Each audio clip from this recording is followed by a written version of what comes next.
Hi, Chuck Etheridge here, English 4322, week 4. Good stuff, big news. In week 4, we're going to complete the first portfolio. That's the first fifth of the class, 20% done. Woohoo! So let me tell you how this is going to work. This week, you're going to complete the third part of your writing for an organization, which is the job description. We've already talked about that. And that's going to complete our unit about writing within your own organization. We started out with memos and internal communications, policies and procedures, which let people know what they how the organization runs. Talk about job descriptions, which lets people know what they should be doing and gives management a way to evaluate efficiency and how people are working.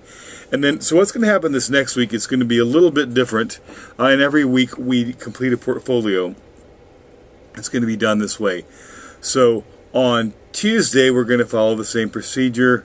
We're going to watch this video. We're going to do a little bit of peer review.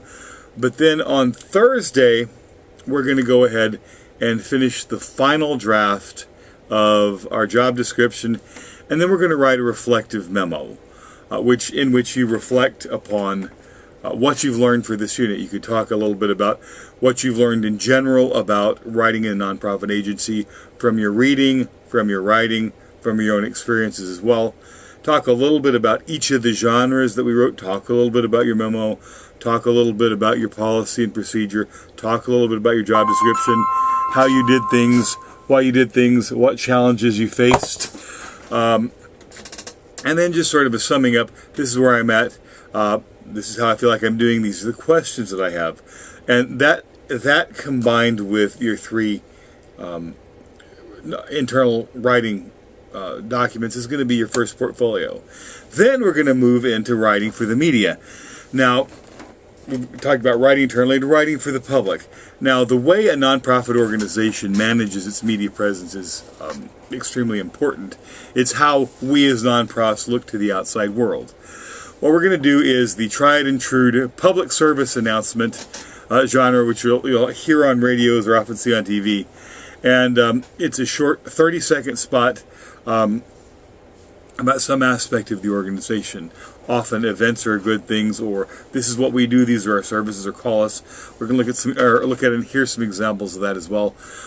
These are interesting because they're designed to be read aloud, and they can only be 30 seconds long. That sounds maybe easy, but getting everything you need to do in 30 seconds is hard. And when I read and evaluate these, I'm actually going to be reading these out loud. Then we're going to do the press release, which nonprofits do to let people know this is our service, this is our organization, this is the program that we're having, and interacting with newspaper, television, and radio news is a big part of working in a nonprofit agency.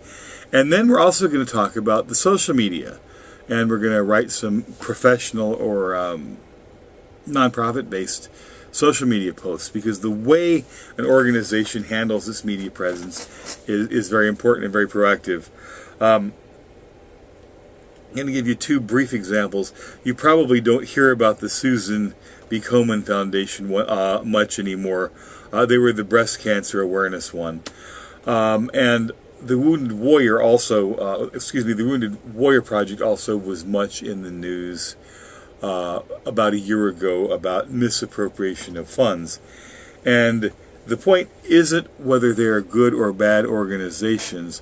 The point is that both organizations let somebody else control the story. All this stuff broke about the Susan B. Komen Foundation, that they were using money to promote a particular political agenda, which many perceived of as being anti-women's health. The story about the Wounded Warrior Project was that their executives were paying themselves huge bonuses of $500,000 and more, and that less than 20% of the money that was given to support the Wounded Warrior Project actually went to Wounded Warriors. Whether those allegations are true is a somewhat different matter.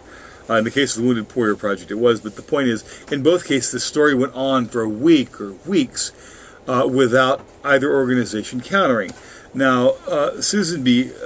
Komen finally issued a bunch of denials. Well, it's not true.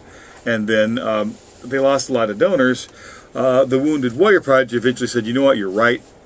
Essentially, we're firing all top management. We're going to redo the organization, how we work things. Now I think that the Wounded Warrior Project has recovered a lot of credibility as well. But the point being is that the way our organization is perceived of by the public through the media is extremely important, and we have to learn to be proactive and, for the lack of a better term, control the narrative, control the story, good and bad. Basically that's our next unit, which is how our nonprofit agencies interact with the public through the media, and it'll be interesting. It'll be different kinds of writing than we've done. It'll be a ride, but hopefully it'll be a good ride. Okay, thanks. Look forward to seeing more of your work.